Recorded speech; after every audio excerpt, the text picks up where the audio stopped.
Bem-vindos, todos são muito bem-vindos. Bom, nosso tema de hoje, como está previsto, o primeiro deles é o acordado cedo não sai caro tarde. Esta é uma frase bem conhecida entre nós.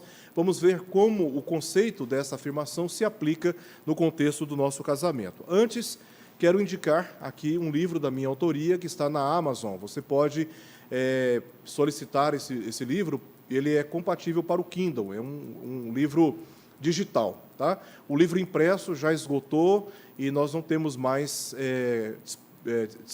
nenhum livro nas livrarias aí para poder indicar para os irmãos. Mas você pode encontrar esse livro na Amazon. Tá? Se você usa o Kindle, é um aplicativo gratuito, você baixa e na Amazon você compra com um login lá e automaticamente aparece no seu celular, no seu tablet, no seu computador. E alguns dos assuntos que eu estarei tratando aqui, especialmente este, faz parte do conteúdo deste livro aí, Casamento, Princípios da Vida 2. E aí está aí uma indicação para os irmãos. Bem, a respeito do casamento, quando nós nos casamos, geralmente nós nos casamos porque estamos mais convencidos das virtudes do outro do que dos seus defeitos. Isso é um atrativo muito grande.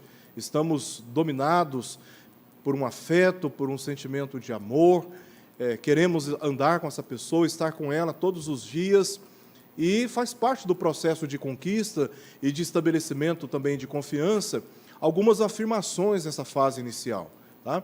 Então, o assunto nosso aqui, ele é indicado tanto para aqueles que desejam se casar, vai ter uma perspectiva preventiva, mas também para aqueles que já estão casados, momento de refletir sobre as primeiras fases da vida 2. Lá atrás, nós fizemos algumas afirmações muito fortes, muito convincentes, né, para a pessoa com quem estávamos desejando nos casar. Uma delas é essa: você é a pessoa que mais amo neste mundo, não há ninguém semelhante a você. Hoje mesmo eu disse isso para minha esposa, né? Você é a pessoa mais especial para mim, não tem ninguém semelhante a você. Né? Nós fazemos essas afirmações carregadas de carinho e também de sinceridade. Nada poderá abalar o nosso amor, faça chuva, faça sol, eu sempre estarei te amando. Você é lindo demais, né? Você é linda, né? São afirmações importantes. Só posso ser feliz com você. Se eu não me casar com você, eu não serei feliz, a minha vida será um vazio, eu vou ficar deprimido e choramingando o resto da minha vida. Né? Então, são afirmações muito fortes. Né? Só posso ser feliz com você. Eu não tenho olhos, em outras palavras, eu não tenho expectativa de me relacionar e de me interessar por ninguém mais. É só você, só serve você. Tá? Quando enfermo ou doente, cuidarei de você. Você é tudo o que eu quero. Seremos muito felizes em nosso casamento. Sempre estarei ao seu lado. E tantas outras frases, né, positivas, ditas, sem dúvida alguma, na maior parte das vezes, com muita sinceridade, com muita verdade. Né? Mas nós sabemos, ao longo das nossas experiências, que, depois de casados, nem sempre essa relação abrilhantada por afirmações tão maravilhosas continua. Essa relação ela tende a começar a sofrer alguns impactos que a vida 2 ela reserva. Tá? E aí a intimidade começa a enfrentar algum tipo de dificuldade, a comunicação começa a enfrentar algum tipo de dificuldade, e aquele brilho vai diminuindo com o passar do tempo. Se nós não tomarmos algumas medidas preventivas desde o início, tá? Nós vamos cedendo com o passar do tempo, nós vamos cedendo às pressões da rotina, da mesmice, tá? E vamos caindo dentro de uma experiência tão ordinária do casamento que o beijo já não é mais tão afetuoso, as afirmações de valor já não estão presentes nas relações, e até os olhares já não estão mais presentes, aqueles olhares, né, maravilhosos, convincentes, impactantes, inquietantes, já não existem mais. E as dificuldades que a vida 2 vão aparecendo podem, sim, enfraquecer a intimidade e a comunicação. Não demora muito, até perceberem que o casamento ele não se sustenta apenas com as experiências empolgantes do casamento. A empolgação ela é uma fase importante do relacionamento. Nós não podemos subestimar a empolgação. É necessário empolgar. Aquela experiência de ficar pensando na pessoa 24 horas por dia, né, de chegar diante da pessoa e sentir, né, aquele impacto, aquela pressão, que você começa a controlar o que você está falando, a maneira como você para, a maneira como está a sua roupa, você já sai de casa cheio de expectativa, usa o melhor perfume, faz o melhor corte de cabelo, o melhor penteado. Tudo isso é extremamente empolgante, mas nós sabemos que depois que nós casamos e passamos a viver juntos, nós vamos descobrindo que o relacionamento ele precisa disso, ele precisa de empolgação, ele precisa desse calor, mas o casamento ele não se sustenta apenas com empolgação, tá? Não se sustenta apenas com empolgação, mas com a responsabilidade que cada um assumirá dentro desse pacto, dentro desta aliança matrimonial. Eu fiz um voto diante de Deus, independente da minha esposa, eu tenho o dever de cumprir esse voto. Então, não se trata de uma relação de comércio em que eu ofereço algo e eu quero algo em troca. Então, se eu não tenho a correspondência daquilo, do meu esforço, da minha dedicação, da minha entrega no relacionamento, eu começo a perder o relacionamento, o afeto, o interesse por aquele relacionamento. Não se trata, na vida cristã, à luz das Escrituras, casamento não pode ser tratado assim. Nós, primeiramente, temos um pacto com Deus, um relacionamento com Deus. Então, qual é o campo onde esse relacionamento com Deus deve ser evidenciado? O campo do relacionamento conjugal. Então, em primeiro lugar, o meu compromisso é com o Senhor. Meu compromisso é com Deus. Mesmo que não haja uma correspondência à altura daquilo que eu me dedico ao casamento, o meu compromisso com Deus ele deve ser mantido. E é isso que caracteriza casamentos pautados pela palavra de Deus. Casamentos são sustentados por compromisso, pela responsabilidade que cada um, à luz das Escrituras, entende e assume em todos os dias da sua vida. Tá? Então, o casamento ele precisa ter esses contornos de afirmações, de carinho e tudo mais, mas não podemos esquecer que o que sustenta o casamento é o compromisso, é a responsabilidade. Tá? Então, aqui nós veremos dois pontos. Primeiro, acordos e o casamento. Vamos ver o conceito de acordo e também do casamento.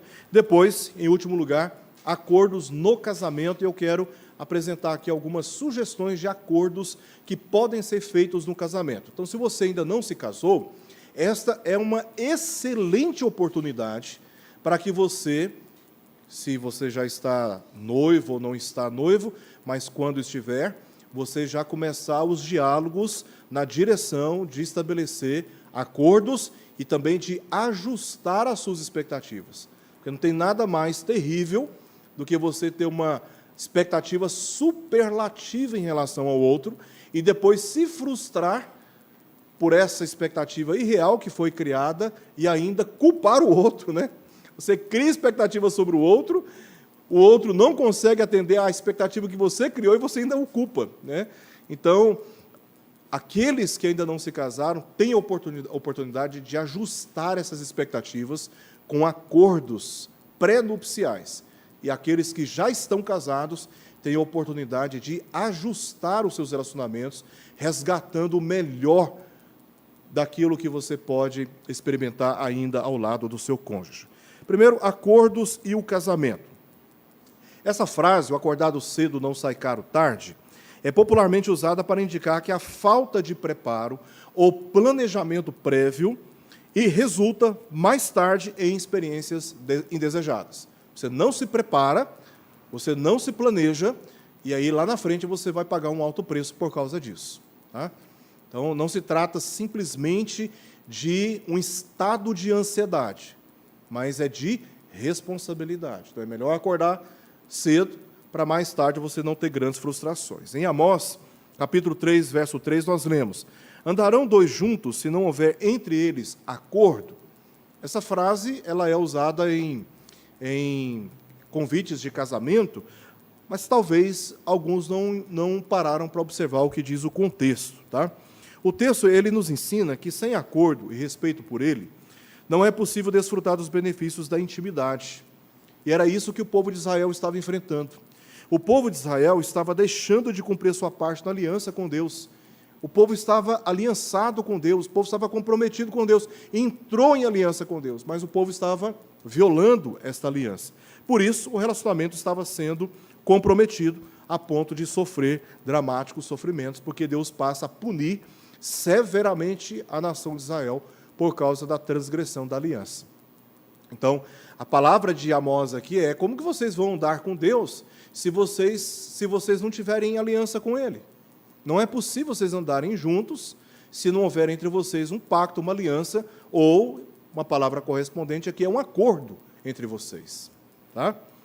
O casamento é um acordo entre duas pessoas que se comprometem a viver unidas por toda a vida. E esse acordo ele é celebrado na esfera religiosa, tá? Porque nós consideramos que o casamento é uma instituição criada por Deus, e por ser Deus o Criador, o casamento ele está naturalmente comprometido com as diretrizes, as regras, as normas, os princípios que Deus estabeleceu para o casamento. Então, para aqueles que compreendem a palavra de Deus, aqueles que temem e têm respeito por Deus, têm respeito por aquilo que Deus fez, no ato de se casar, na intenção de se casar, ele já planeja recorrer a Deus pedindo a Ele a sua bênção. Mas o casamento também, ele é celebrado na esfera civil, porque o casamento ele é estabelecido de acordo com as leis de um país. Por isso que hoje nós fazemos o casamento em duas esferas, tanto religiosa como também na esfera civil. Porque ali o que acontece é um contrato, tanto que tem testemunhas que estão afirmando que o compromisso que você fez, celebrou publicamente. Então, é um contrato, você faz um acordo de acordo com as leis e você tem a obrigação de cumprir a sua parte nesse acordo celebrado diante da legislação do país. Tá? Mais alta responsabilidade, maior responsabilidade ainda, não é essa que nós assumimos diante da legislação de um país, mas aquela responsabilidade que assumimos diante de Deus. Porque Malaquias, no capítulo 2, verso 14, Deus que está, mais uma vez, irado com o povo de Israel, a partir dos sacerdotes que estavam negligenciando as suas funções e comprometendo, assim, a saúde do povo de Israel, Deus está dizendo... Uma das coisas que estava acontecendo na nação de Israel é que eles estavam partindo para um caminho de divórcio, violando os pactos da aliança. E aí Deus, através do profeta, está dizendo: olha, eu fui testemunha da aliança que você estabeleceu com a mulher da tua mocidade. Não pense você que você, de acordo com a legislação de país, você vai lá, rompe o pacto matrimonial, resolve partir por um caminho dramático, que é o caminho do divórcio, e que, diante de Deus, tudo está resolvido. Deus está dizendo: olha, não subestime as coisas dessa maneira. Eu sou testemunha daquilo que você votou, daquilo que você se comprometeu. Eu sou testemunha. E eu afirmo que você fez esse compromisso. Você estabeleceu esse acordo com a mulher da tua mocidade. E os acordos, eles são necessários para que haja o mínimo de harmonia. Nós somos pessoas tão diferentes, tão diferentes, não apenas por sermos homens e mulheres, mas pela trajetória de vida que cada um teve. E aí nós resolvemos nos unir. As diferenças, elas são inegáveis, e elas sempre existirão. É infantil pensarmos que chegaremos num estado de relacionamento conjugal onde as diferenças não existirão mais. Mas é mais prudente pensarmos que na relação conjugal nós vamos nos esforçar para atingirmos o máximo possível da maturidade de lidar com essas diferenças, de administrar essas diferenças, porque nós somos diferentes, muito diferentes uns dos outros, e continuaremos diferentes. O caminho aí, o desafio para todos nós é entender como eu posso administrar as diferenças da minha esposa para comigo e como ela pode administrar as minhas diferenças em relação a ela, na maneira de pensar, obviamente, na maneira de agir, na maneira de compreender e na maneira de exercitar a compreensão a respeito da vida. E, nesse sentido, eu quero destacar aqui duas questões muito importantes. Primeiro, que os acordos conjugais eles devem ser flexíveis, eles não devem ser compreendidos como absolutos. Tá? Isso faz toda a diferença na vida conjugal. Seria desastroso tentar separar acordos de pessoas, porque os acordos eles são exatos, mas as pessoas não são exatas. Você pode planejar, mas realizar o que você planeja é uma outra história. Agora, você imagina lidar com pessoas. Pessoas estão constantemente interagindo com circunstâncias. Estão constantemente sofrendo uma variação de sentimentos em determinados contextos. Existem eventos diante de nós que não podemos prever. Outros nós podemos prever e muitos deles nem sequer são realizados. Então, nós podemos planejar e devemos planejar, mas, ao mesmo tempo, precisamos ter a compreensão que nem tudo daquilo que planejamos poderá ser efetivamente realizado. Tá? Isso é muito importante. Estamos lidando com pessoas, e pessoas estão sujeitas a mudanças na maneira de pensar e de se comportar à medida que as experiências vão chegando. Porque, então, os acordos são necessários. Eles servem para nos guiar, para nos prevenir, para nos proteger, não para controlar. E entender isso é importantíssimo. Nós fazemos planos, como eu disse aqui, porém, para executar esses planos, ao executar esses planos, descobrimos que nem sempre podem ser realizados com a mesma precisão planejada, pois as relações são dinâmicas e sempre nos surpreendem. Sempre. Hoje você está sem dinheiro e está fazendo planos. Amanhã a sua conta pode estar cheia. Os planos já começam a mudar. Suas relações começam a mudar. Né? Hoje, a sua conta já pode estar cheia, você está com uma boa estabilidade, em outras palavras, uma boa estabilidade financeira, mas amanhã você pode perder tudo. Os planos eles precisam ser ajustados. Eles precisam ser ajustados. Mas você precisa ter um norte, você precisa saber para onde você está caminhando. E é nesse sentido que os acordos eles são necessários. Os acordos servem para nos ajudar a discernir como estamos tratando os nossos compromissos, como uma linha reta que revela as curvas e os acertos e as faltas. Né? Então, o acordo é como essa seta. Você está dizendo, olha, eu quero viver ao seu lado por toda a minha vida. Esse é o acordo que eu estou fazendo com você. Eu falo, ó, eu estou fazendo um acordo com você de cuidar de você por todos os dias da minha vida, em qualquer circunstância. Então, você está traçando o quê? Uma seta. Né? E aí, no decorrer da vida, a experiência vai nos conduzir, às vezes, para baixo desse compromisso, às vezes nós vamos até além desses compromissos feitos.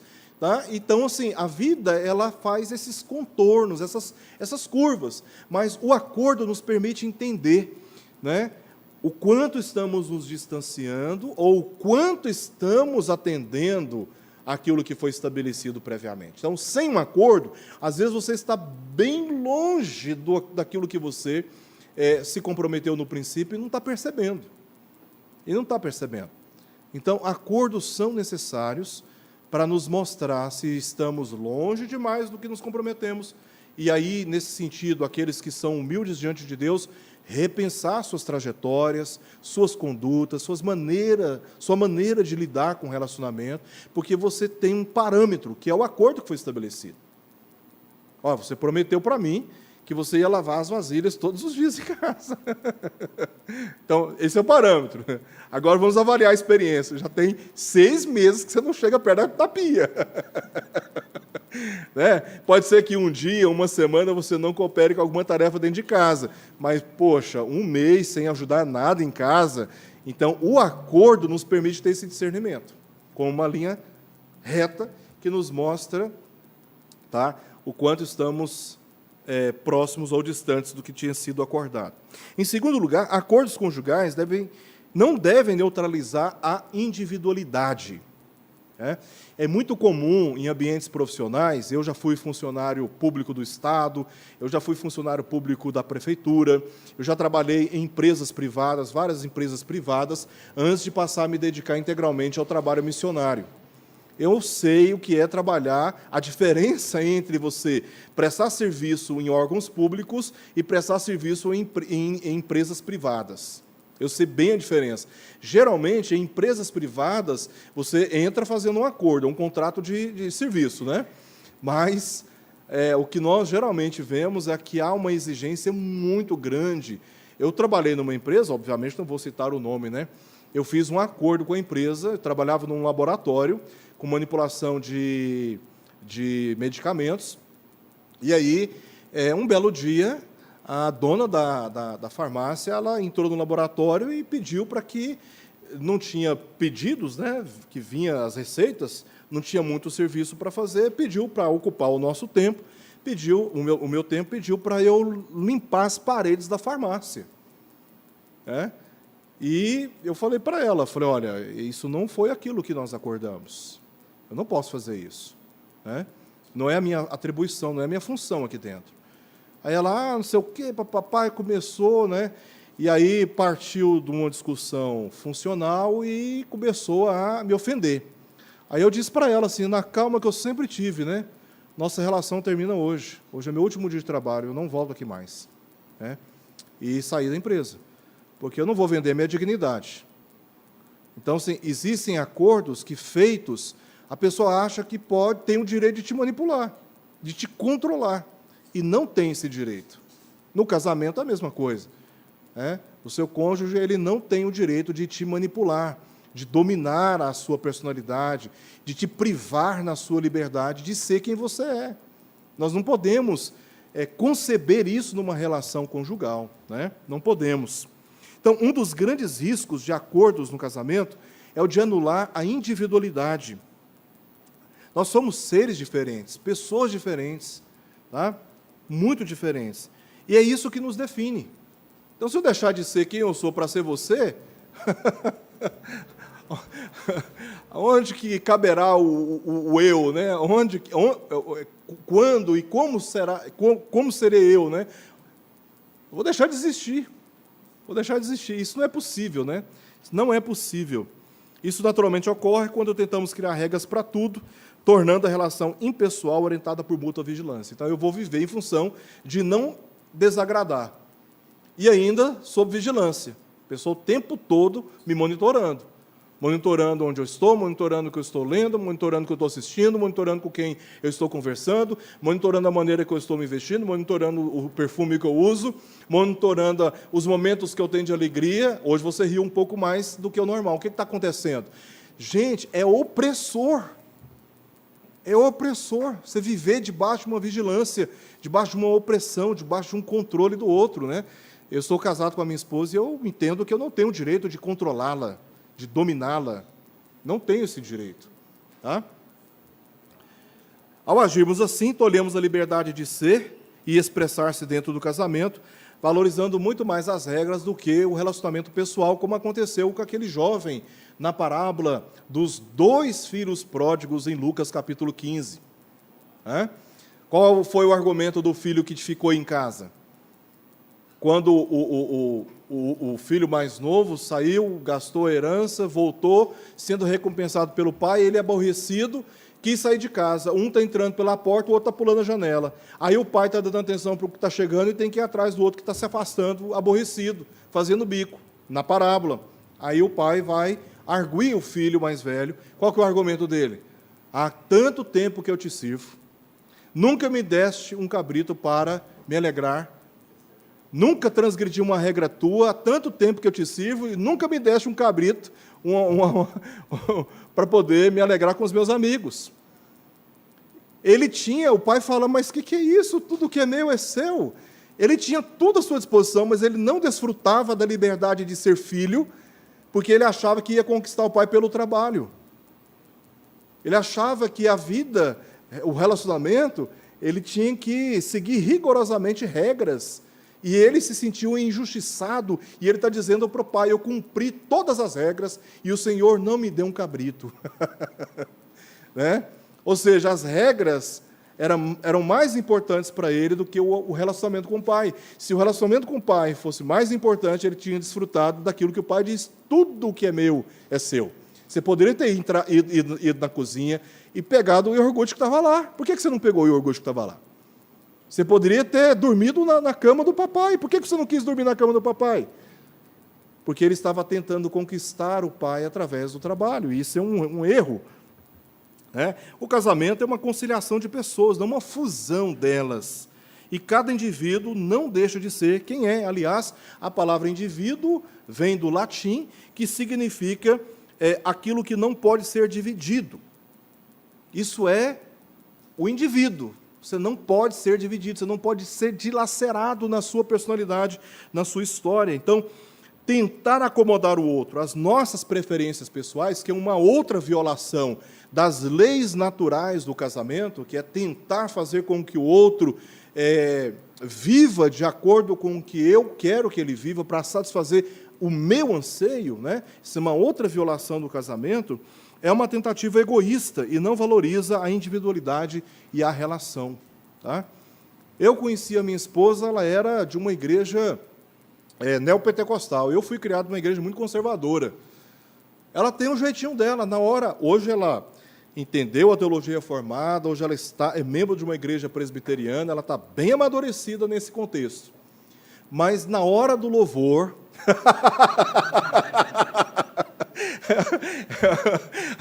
um fogo, entre aspas, surge e ela começa a se movimentar, né? Então, assim, ainda ela bem que ela é pequenininha, aí levanta a mão, ela está aqui, né? Levanta a mão e bate palma e movimenta e tal. E eu lá, né? Friozão do lado. Mas é a minha esposa. É a identidade dela, é o jeito dela, é assim que ela se sente bem na presença de Deus, no momento do louvor, e eu não tenho o direito de oprimi-la, de censurá-la, de privar a liberdade que Deus dá a ela de se expressar na hora do louvor. O meu dever é de respeitar a individualidade dela, né? E, enquanto isso, ela respeita a minha individualidade. Você imagina eu, um negão de 1,90 m, levantando os braços, né? Tal, dançando na hora do culto. Não é o meu perfil, eu não me sinto à vontade de me comportar assim na hora do louvor. Cada um tem um jeito. Tem gente que bate palma, tem gente que não gosta de bater palma. Amém, beleza. Né? Isso não... Quem bate palma ou deixa de bater, isso não vai nos levar ao céu. Né? A presença de Deus. Então, cada um de nós tem uma personalidade, né? Cada um de nós tem uma característica, e isso precisa ser considerado e respeitado dentro de uma relação onde acordos estão presentes. Tá? Então, acordos eles precisam ser flexíveis. A prática, o atendimento de acordos, nós precisamos considerar determinados contextos e circunstâncias, embora sejam absolutos. E precisamos ter o cuidado de, ao cercar as nossas relações com acordos, com regras, não cedermos na maneira de lidar com o outro a ponto de querer coibir o outro de ser o que ele é, tá? A fim de atender o que eu acho que deve ser. Temos que ter esse cuidado. E aí, para encerrar, acordos no casamento. Com o passar do tempo, as pessoas mudam e o nível de comunicação entre elas também muda. Costumeiramente, é algo que eu falo frequentemente, né, que ninguém resiste ao tempo. Nada melhor do que o tempo para você conhecer quem realmente são as pessoas. E nada melhor do que o tempo para que as pessoas conheçam quem realmente é você. Nós falamos isso com outras palavras. Falamos popularmente que precisamos comer 1 quilo de sal uns com os outros. Né? O que nós estamos querendo dizer? Preciso te conhecer, né, além das primeiras impressões. Como você lida com uma variante de cenários, para te conhecer, não para simplesmente te julgar, mas te conhecer, porque te conhecendo, além das aparências, me dará a oportunidade de te compreender.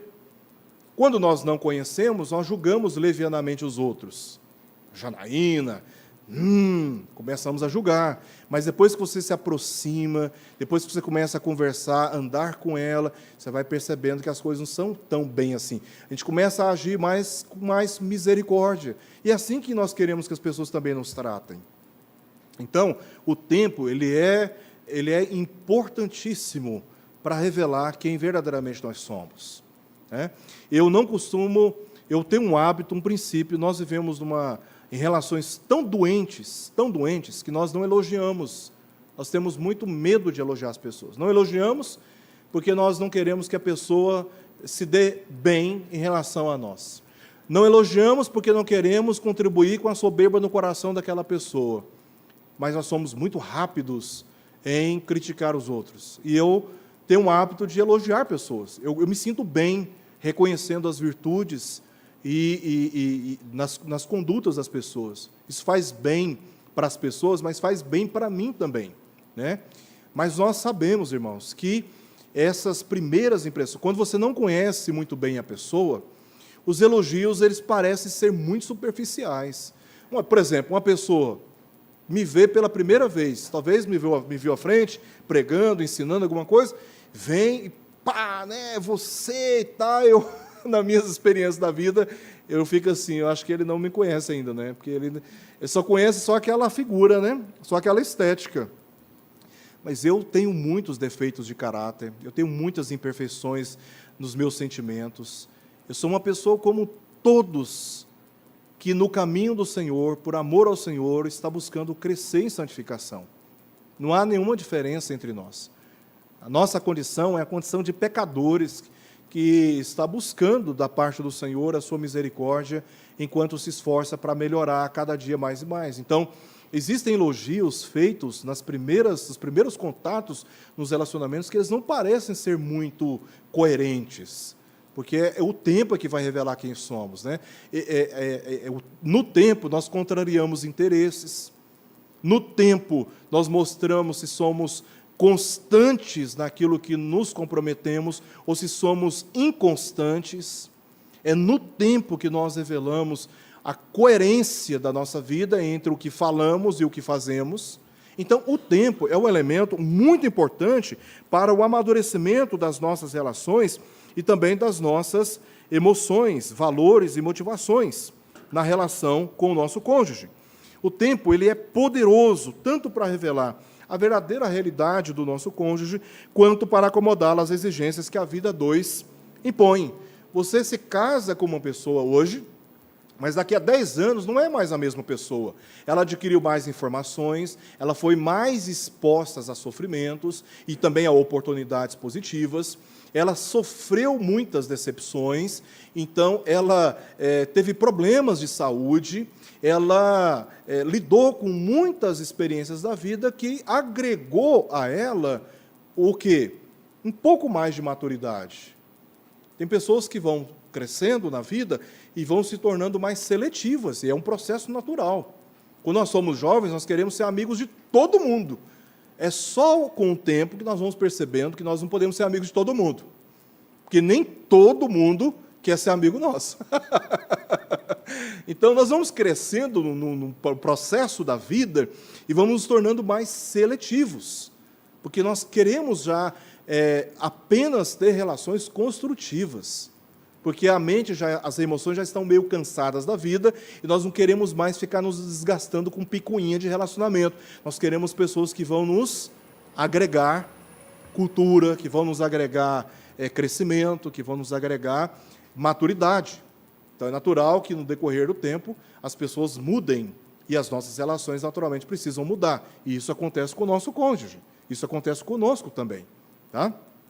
Então, o tempo ele é poderoso para revelar esta realidade, dando-nos a oportunidade de nos acomodar às exigências do casamento. É nesse sentido que o casamento necessita atenção e cuidados persistentes, pois alguns cuidados tendem a ser esquecidos no trato com o nosso cônjuge, como, por exemplo, algumas afirmações. Eu te amo, como você está. No começo, nós temos essas preocupações, mas a tendência é começar a nos esquecer disso. O que você pensa sobre este assunto, pedir, por favor, agradecer, muito obrigado, pedir licença, não dizer sai, né? Sai daí, trem feio, né? Tá me incomodando, né? Você está ótimo, né? Você está ótima. Elogiar, né? Reconhecer o esforço, o trabalho, parabéns, ficou muito bom, eu errei com você, me perdoe, não consigo fazer isso, preciso da sua ajuda, posso te ajudar? São sinais de relacionamentos saudáveis demonstrados na comunicação. Mas, como eu disse no início, né, os desgastes no relacionamento da vida a dois, com o passar dos anos, tende a sufocar essas virtudes da harmonia, do respeito, da consideração. E essas afirmações, elas tendem a diminuir. Mas nós podemos resgatar isso. Podemos resgatar isso hoje. Né? Podemos resgatar isso hoje, para o bem do nosso próprio relacionamento. Então, acordos são vias de paz e de harmonia funcional, eficazes para todos os contextos da vida social, profissional, educacional, religiosos, contexto da igreja, né? Especialmente familiares. Sem acordo, nós não podemos andar juntos. Não podemos. E, na melhor das piores hipóteses, é nos separar. É não andarmos mais juntos. Porque se acordos não são celebrados e respeitados, se diferenças na maneira de agir, de interagir, de reagir, não são compreendidas com misericórdia e tratados com maturidade, na melhor das piores hipóteses, nós temos que nos separar. Não tem como andar juntos se não houver entre eles acordo. Tá? Não tem. Então, acordos, eles são necessários e eles devem ser estabelecidos e tratados com compromisso. Alguns tópicos que todo casal deveria conversar e estabelecer acordo antes e depois do casamento. Como eu disse, alguns aqui eu já percebi, não são casados. Conheço, não são casados. Estão, obviamente, com planos de se casar. Então, você tem a chance de, antes do casamento, começar a ter alguns diálogos, estabelecer alguns acordos prévios para ajustar as suas expectativas, né, ajustar o alvo do casamento. E para aqueles que estão casados, tem a oportunidade de fazer uma revisão aqui e reparo. Vida devocional, disciplina.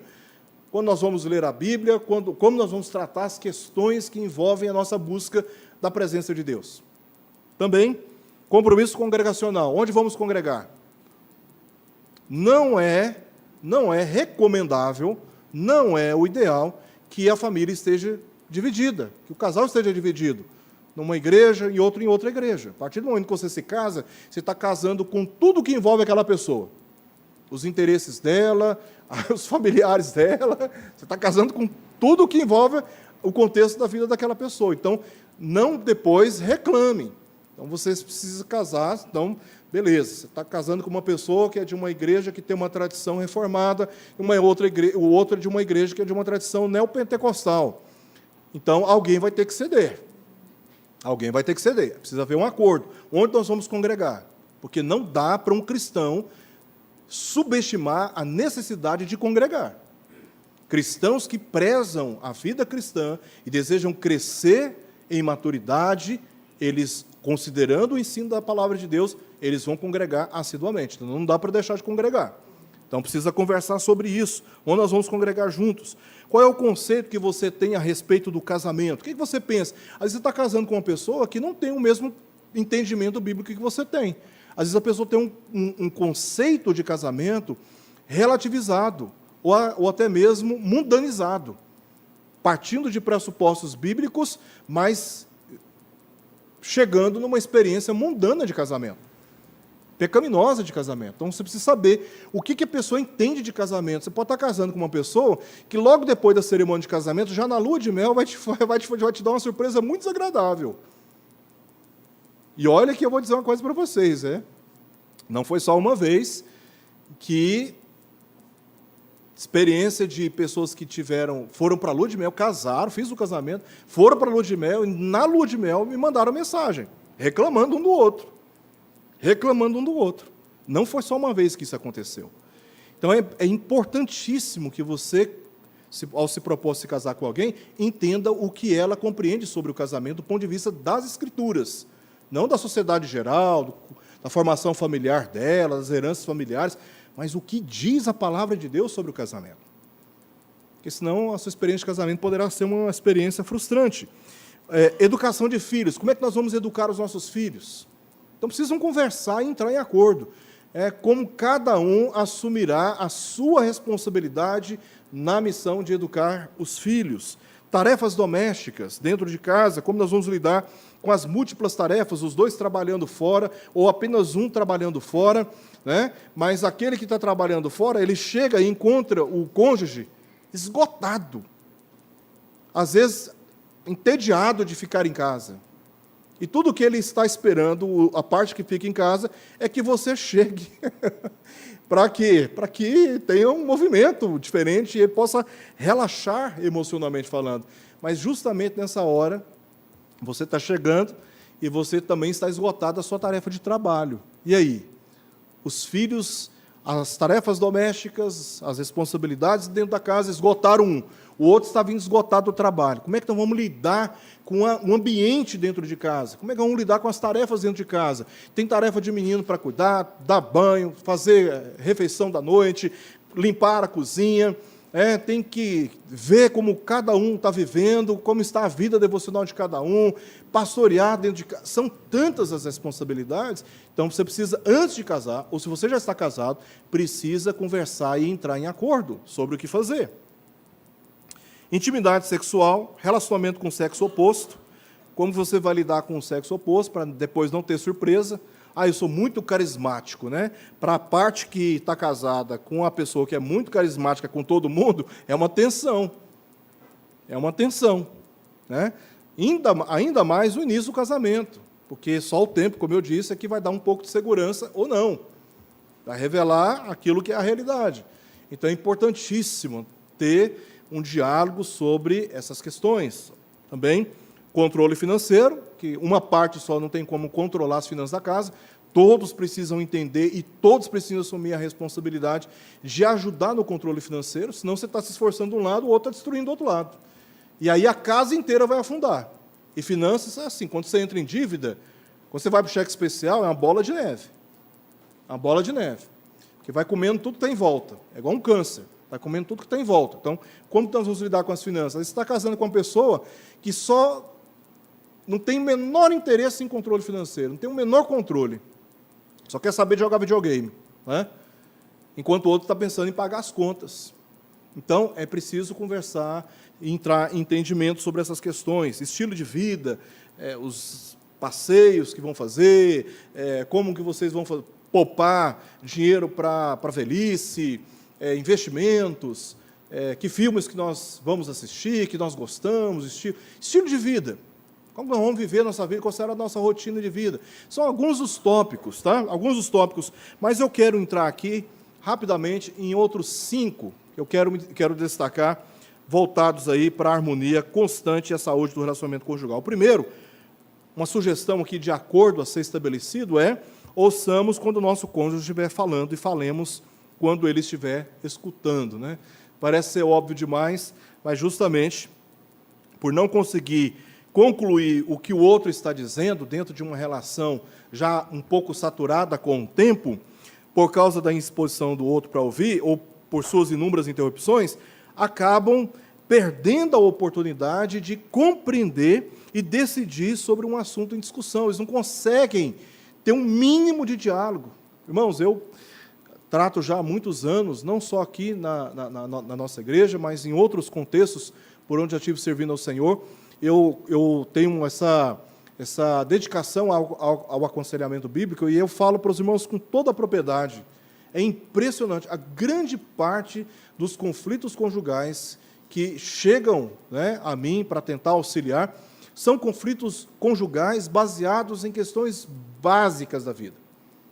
Básicas da vida. Não conseguir ouvir, não conseguir nem falar dentro de um relacionamento. Não tem diálogo, né?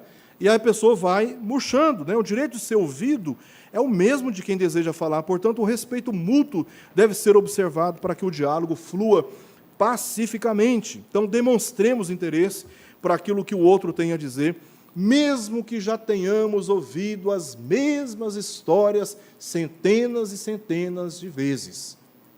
Às vezes, o que o outro está querendo com essas repetições de histórias é apenas a sua atenção. É apenas a sua atenção. Você não aguenta mais ouvir as mesmas histórias. Mas, no meio de tantas histórias repetidas, ele está levantando um clamor. Eu preciso da sua atenção. Eu quero você junto de mim. Então, isso é um acordo importante ser feito. Segundo, nunca exponhamos as faltas do cônjuge publicamente. Nunca faça isso. Tá? O nosso dever é de honrar o nosso casamento. É de cuidar do nosso casamento. As faltas devem ser tratadas pessoalmente e privativamente. Vocês se casaram, já não são mais criancinhas. O primeiro problema que surgiu dentro de casa, vai contar para a amiga, vai contar para o amigo, vai contar para o pai, vai contar para a mãe. E para cada pessoa que você expõe o problema do seu casamento, você está trazendo essas pessoas para dentro do seu casamento. Você está criando uma situação em que outras pessoas estarão sendo afetadas por uma crise que você não está tendo maturidade de contê-la dentro dos limites do seu relacionamento pessoal com o seu cônjuge. Caso o casal não consiga tratar só, a solução não é expô-las aos outros como desabafos ou como uma afirmação de inocência. Eu preciso me justificar diante das pessoas que me conhecem. E aí vai começar a expor o seu cônjuge, as faltas que ele cometeu. Isso diminui a confiança e prejudica ainda mais o caminho da solução ao envolver pessoas imaturas, bíblica e emocionalmente.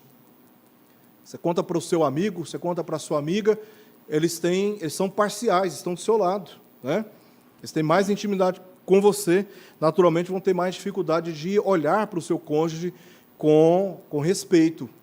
Você vai envolver a sua amargura, você vai plantar a sua amargura no coração de outros, aí você vai resolver o seu problema, e aquele que você envolveu no conflito, que não tem nada a ver diretamente com o conflito, vai ficar com aquela mágoa no coração contra o seu cônjuge. O seu problema já foi resolvido, mas aquela pessoa sempre vai ficar olhando para o seu cônjuge com desconfiança. Olha o dano que você causa, né? Tá? Outra coisa é o casal deve buscar auxílio de uma pessoa habilitada para o aconselhamento matrimonial, considerando que a intimidade do casal deve ser sempre protegida pela privacidade e pela discrição.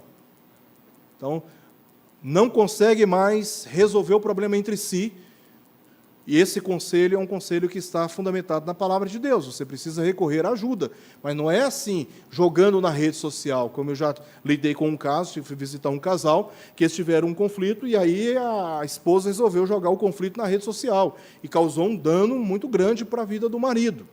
Aí eles resolvem o problema, mas todos os seguidores já estavam lá, descendo a lenha no cônjuge, né? Veja só o problema, temos que conter nessa geração, essa geração mais recente, que é uma geração muito viciada em rede social, né? Tudo que vai fazer tem que postar, tem que dar satisfação para um número incontável de pessoas que não te conhecem e que estão apenas alimentando e satisfazendo o anseio de curiosidade do que você está fazendo da sua vida privada.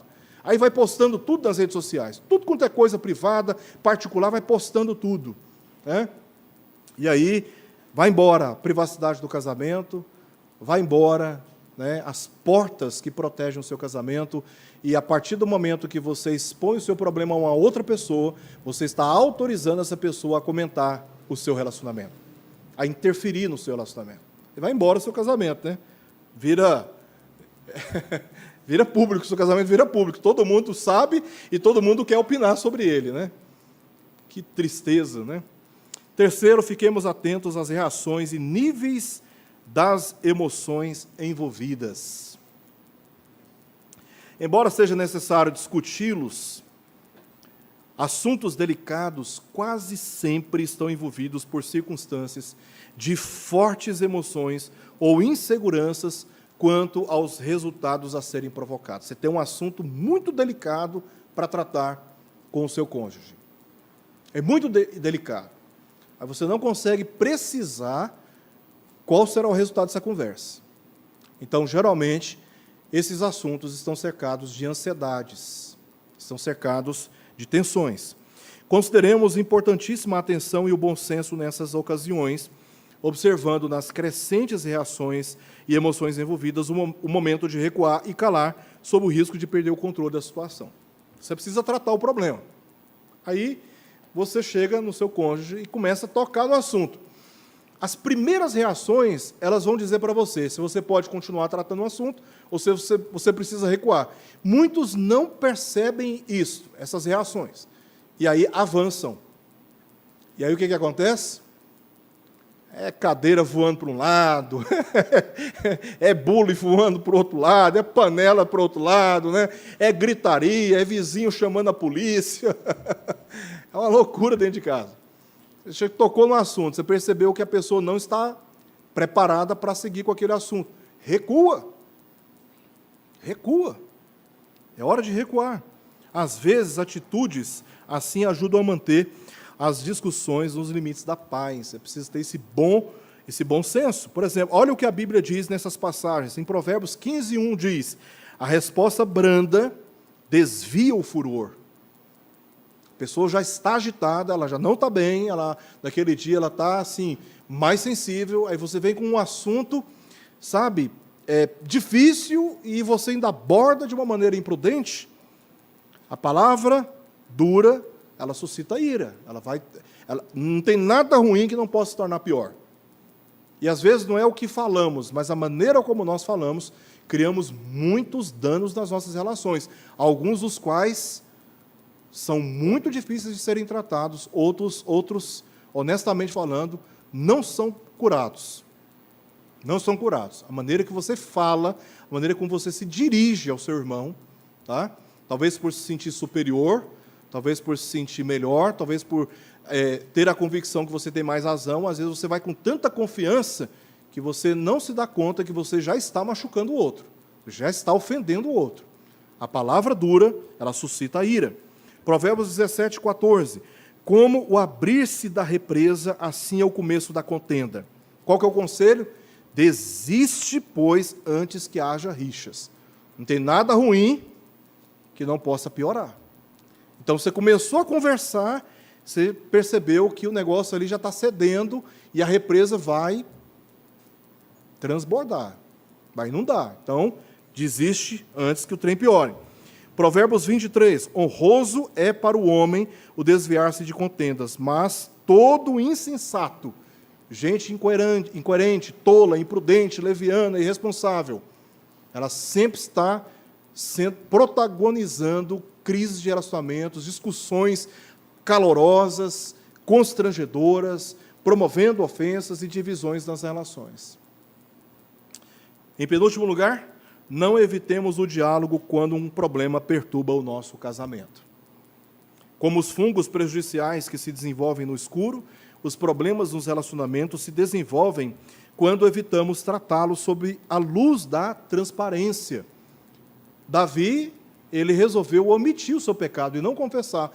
E no tempo que ele omitiu o seu pecado, ele adoeceu. Ele sofreu danos físicos. Não demos tempo àquilo que poderá comprometer a intimidade e o diálogo em nosso casamento.